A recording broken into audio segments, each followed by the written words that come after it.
Thank you, Mr. Speaker, sir. Honorable Prime Minister, Honorable Deputy Prime Ministers, Honorable Leader of Opposition, Honorable members of this August House, members of the public watching live in Fiji and abroad, members of the media, ladies and gentlemen. Mr. Speaker, sir, thank you for allowing me to deliver a ministerial statement to acknowledge and respond to a concern raised about the disruptions to students at Pacific Flying School. Mr. Speaker, first and foremost, to the students and families affected, we hear you. Aviation training is a major investment of time, money, and hope. Government's priority is your safety and Fiji's reputation, which depend on an independent regulator making decisions on evidence, not on politics or social media. On Tuesday, an honorable member of the opposition stated and alleged that the Civil Aviation Authority of Fiji imposed unjustified restriction on Pacific Flying School, include rejecting engines overhauled overseas without proper justification. Mr. Speaker, allow me to state the fact, the law, and the timeline of the events, so this August House is clear on where the delay have come from, and it's not from CAF or the government. The law and standards. Mr. Speaker, under Fiji Air Navigation's regulations, only an approved maintenance organization may carry out aircraft maintenance. If maintenance or parts are not approved, a certificate of airworthiness can be ceased to be enforced. Our worthiness standards also require prior arrangement with CAF before using a foreign organization not approved by CAF. These are long-standing protections to prevent incident and accident arising from non-compliances. What actually happened? Mr. Speaker, Suncoast Aero Engines was not approved under Fiji's system when the operator installed 3 overhauled engines, namely DQ SK1I, DQ VAT, DQ FTI, that installed occur without prior CAF's approval. Engaging the legal provisions I have just outlined, CAF then did exactly what a responsible regulator must do. It opens a due process pathway to assess Suncoast request and application and proposition audit dated in May, then June and July 2025. Despite multiple follow-ups, confirmation to proceed was not provided by the operator and provider.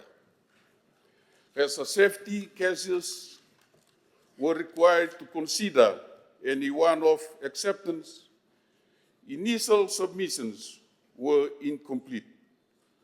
After interrogate work, a revised safety case was accepted, and on 16 September 2025, CAF issued a one-off approval with conditions, a practical step to keep students progressing while ensuring safety. Chronology and key milestone. Mr. Speaker, allow me to indulge this August House on some key milestones on these issues. On the 5th of February 2025, an audit notification was sent to the operator. On 17 March to 2nd of April 2025, an aircraft maintenance organization's audit with an exit meeting on the 2nd of April 2025 was conducted, where serious compliance issues, including unapproved engine overhaul, were discussed. On the 8th of May 2025, the AMO certificate was renewed with conditions. Certificates of airworthiness for 2 aircraft was suspended pending compliance. On the 9th May 2025, a tripartite meeting between the Ministry, CAF, and the operator took place, where a 30-day window was granted to ready the overseas provider for CAF's audit, and a weekly reporting schedule was required. On 30th July to 3rd September 2025, safety case cycle, where the initial submission was unacceptable, and on the 3rd of September, the revised case was accepted. On 16 September 2025, a one-off approval was issued with condition to facilitate training while safeguards are in place. Across this period, CAF repeatedly sought confirmation to audit the overseas provider. None was received. Mr. Speaker, the root cause of delay has been the operator's non-compliance and incomplete approval, and not the regulatory inaction.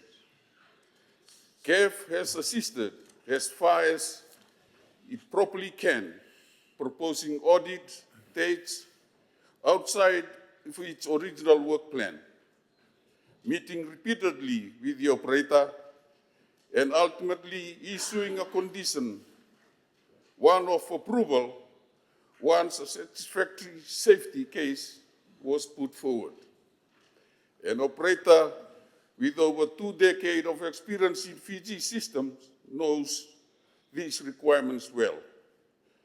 Compliance is not optional. Mr. Speaker, the opposition demands that CAF shows the risk. Regulators worldwide apply risk-based oversight, and operators present safety case and acceptable means of compliance. CAF has communicated through the proper channel and will continue to do so. Some technical matters are confidential, while review are active. That is normal ICA-aligned practice. What is not normal is to conduct safety certification by press release. To conclude, Mr. Speaker, allow me to speak to the students and families. We will keep supporting a safe, lawful, and sustainable path to qualification.